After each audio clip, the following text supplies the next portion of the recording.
So I get asked this question a lot of time, RJ, like how you actually close people who are making 7-figure or 8-figure in their net worth, how you close these people as a client using your podcast. And in this video, we're going to talk exactly about that. So guys, RJ here back in this video. And in this video, we're going to talk about like how I personally close people who are making 6 figures, 7 figures, 8 figures, or even 9 figures because of my podcast, and how you can do it too. So if you don't know about me, like my name is RJ Ahmed, and like I have been running my podcast for the past 5 years, and I have interviewed over $3 billion worth of entrepreneurs with some of your favorite entrepreneurs, with guys like Russell Brunson, Dan Henry, CEO of Flippa, co-founder of Mindvalley, and so many others. So one of the most common questions I get asked is like how you close these like big name influencers as a client for your services, because most of the time they kind of like look up to them, and they're kind of like not even like imagine converting them as clients because they're just like following them. And I had that same mindset too before I started my podcast, and that's exactly what other people face too. So this is exactly what we're going to talk about. So very first step when you're starting a podcast,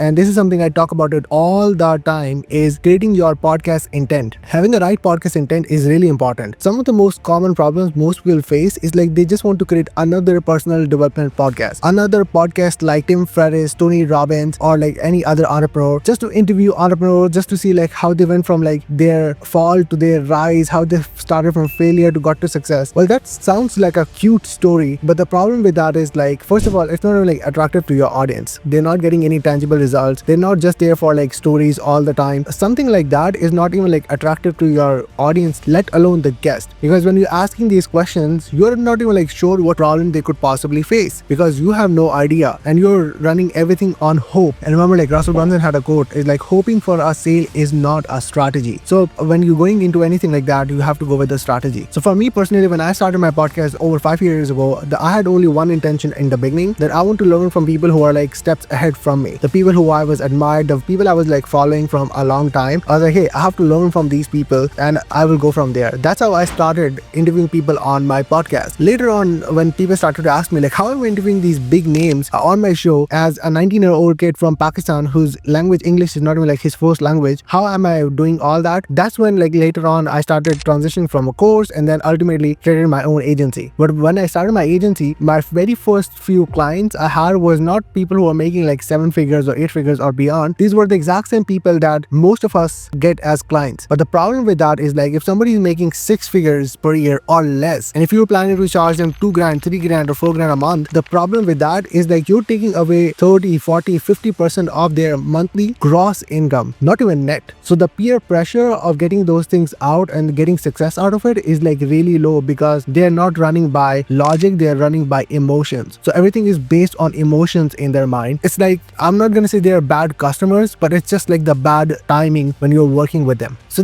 that's when I realized like, hey, I have to get to better customers. So then I was like, what should I do about it? Because the people who I was interviewing on my podcast, they were kind of like my dream customers. They're making like good money, trust type of people, and they can even like could be like great clients, right? So then what I started to do is like, when I started to like interview them on a podcast, I started to ask, after like 10-12 episodes, learned how to ask great questions. So when you're doing a podcast, regardless what type of podcast you're actually doing, asking great questions after the podcast intent is one of the most crucial thing that you can do in your podcast, because it's kind of like your podcast is your home. So when you ask great questions, you're creating the great experience for them. And when you're not on the same level from a monetary standpoint, from influence standpoint, your intellectual questions actually, get gauged by them in their mind, like how smart you can be, even though you're not there yet. So when you think about all of these things in general, it does play a huge role in situations or scenarios like these. So when anything like that actually happens, you tend to like think about like, hey, if I really want to make a great impression, you have to ask great questions. And I've created like some videos, you can like check it out over here or here. The videos are like what type of questions you should ask, or my complete framework of like how you should be asking questions. So you can like check that out, check that video. After you ask great questions, thank them, appreciate them for being part of your show. And remember, anything that you're sharing with them, for example, the reels, when the episode goes out, anything like that is additional touch point you're doing on the same topics you actually mutually agreed upon, or the same alignment, or like same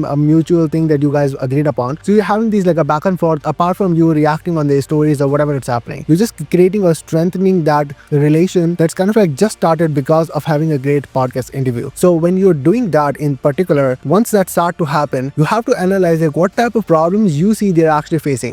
Are they launching something? Are they publishing something? Is anything going on in their life that you feel like is your expertise? If there is, then offer that thing for them for free at no cost. With without expecting anything. And let me give you a quick example. Josh Forty was posting on his socials that, hey, I need somebody who can help me with my upcoming in-person podcast. There were like 50 to 100 people commenting, and I interviewed him like 3 or 4 years ago. I dropped him in the DM because that's exactly what you can do. Once you've interviewed somebody on your podcast, you are ahead of the line apart from like everybody who's like standing in line. You're cutting in line just because you had a podcast. It's so insane. Just even like think about it. So when that actually happened, I realized like, hey, if I really want to have like convert Josh into a client, I just offer what I have from my podcast production agency for free at no cost. So I was like, hey man, I would like to offer you one trailer for free at no cost. If you like it, cool. If not, on us. So I'm giving him all options that's good on his side, and it's a risk on my end, right? It's like a win-win for him. So when you think about in that, sometimes you're spending more money on ad rather than to give somebody something for free where you feel like that person can convert into a customer. So that's exactly what I did. That thing possibly costed me like relatively cheaper. I'm not gonna say the exact same price because I'm running an agency, I have clients, all that, etc. But it was relatively cheap to pay money out of my own pocket to my editors. I created a trailer, and Josh was like, oh wow, that's so cool. Like, how much you charge? And we created the pricing structure, and we worked. We launched his podcast when he started his in-person podcast, and that's how we went with that. And the same thing I've done for other clients that I started to work with too. Hey, let me offer you this thing for free at no cost, completely on me. If you like it, cool. If not, on us. I don't even like talk about like, hey, can we proceed working further? I'm like, hey, I just like to do this thing for free. If you like it, if they really like it, they would love to talk about business for sure. And if they don't, that's still completely fine because you have something as a portfolio in your arsenal. Like, hey, I've created this thing for this person. He actually even like liked it. Even if they don't respond, you still have something in a portfolio, right? So when you do this, it works all the time, regardless if you're already making 6 figures, 7 figures, 8 figures or beyond, especially if you're in a service-based niche, this works like magic. So this is exactly what I personally do from like starting to end to convert these people into my personal clients. Or since I have done like really great interview with them, asked really great questions, built that connection with them, now I'm already ahead of the line to show them what I can do for them, and I can convert them as customers. So if that's something that you want to learn, there's probably going to be like link in the description down below where I teach people like how to start their own high ticket podcast where they can like reach out to their dream guests, convert them into clients or customers in a process. If you're somebody who are making 7 figures or more and want us to start their podcast and handle it from end to end, there's a link down below where you can book up a call with me or my team, and we can take you guys from there. So guys, thank you so much for watching. We're definitely going to see you guys in the next video. Until then,